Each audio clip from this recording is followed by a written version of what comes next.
By the way, here's a question from Stephen Trong, who's asking, do carousel or flying tourbillon require more craftsmanship to incorporate into a movement?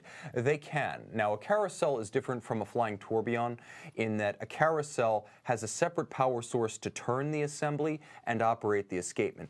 In a tourbillon, if you stopped the carriage from rotating, it would also stop the balance from beating. The escapement would halt. Will the carousel, is it generally run from a single barrel, or will they have a second barrel specifically for the extra power? They'll have two separate trains. They'll generally run off one barrel. The ultimate example of a carousel is the Ulysse Nardin Freak. Now, there are examples with the Diavolo, for instance, where you have a tourbillon on top of the carousel. But traditionally, if you have an escapement on a carriage, and the carriage has a power source and the escapement has a power source, you can turn that carriage. You can use it as an hour hand, you can use it for different purposes, and it's not going to stop or damage the escapement. For that reason, more work may go into creating a carousel, because there are going to have to be two separate powertrains, one for the carriage and one for the escapement. In terms of flying tourbillon, I would say for the most part, the #1 draw on the talents of the watchmakers will be finishing it, because once you remove the upper bridge, and let me show you a great example of that. Here is a tourbillon with a large bridge right next to a tourbillon with no upper bridge. So you have flying tourbillon, tourbillon. You can see how on the AMVOX 3, a large part of the carriage is actually obscured by that rose gold bridge, whereas with the caliber 4103 in the Glashutte, there's nothing to hide. So you see every part of it. You see the innermost workings of the mechanism, the cage. You really have to finish this thing to the nth degree, or it's going to betray all of its flaws. Whereas here, the finish can be a bit more industrial, and I'm not going to say it requires like the artistry of the bridge, though.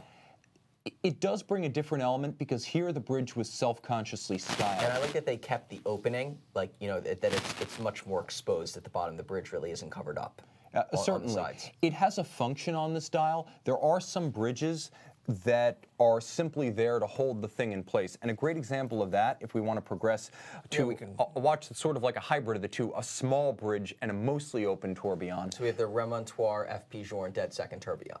This is the... To me, this is the epitome of, and again, I know that we tout FP Journe, you know, consistently, virtually on every single episode, but to me, this is what I think you want out of a tourbillon if you're buying one. And, you know, again, for a complication that really at this point is almost a glorified moon phase, you know, and all brands are doing it, from Maurice Lacroix to FP Journe to Patek Philippe to the Glashutte. I mean, I think every brand at this point, no matter what, has a tourbillon, and they're all at all different price points.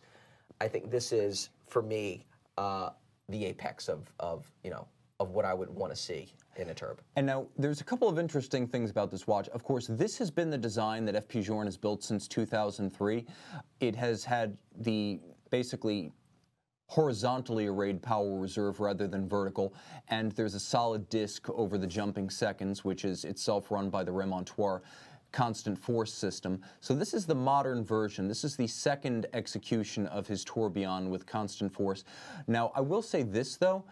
You can see some elements of both the Glashutte Original style and the AMVOX. There is a bridge, but it's only a half bridge, and it's completely specular finished. You see how it's continuously rounded and optically polished. That's called a specular rounding. And then it's only a one-sided bridge, so you see most of the cage, and the cage, like the Glashutte, is a filigree-style hand-finished wire. So there's really nothing to hide here. That's a beautiful way to execute a double-anchored tourbillon. If you must have a bridge, make it disappear, and that's what FP Journe did. Now, this watch has another interesting feature. In addition to the Remontoir, which is this bladed spring you see on the case back, it features a unique step-down system such that when it gets to about 16 hours of power reserve left out of 42, 42 is its max, when it gets down to 16, it disengages the dead beat second and it becomes a sweep seconds hand to maintain as much precision as possible and prevent the mechanism from stopping. So it has that little quirk built into it, and actually a very similar system is built into this year's Portuguese or constant force from IWC. But you can see that's a gorgeous piece. Every generation and every execution of the FP Journe tourbillon has been sensational. I'm still waiting for my rock star reference, the Tourbillon Jade, to come in. But no, and this particular color combination, the rose gold with the black, is actually a boutique piece. So it's not something that you're going to see as often as the rose gold silver dial or the platinum silver dial.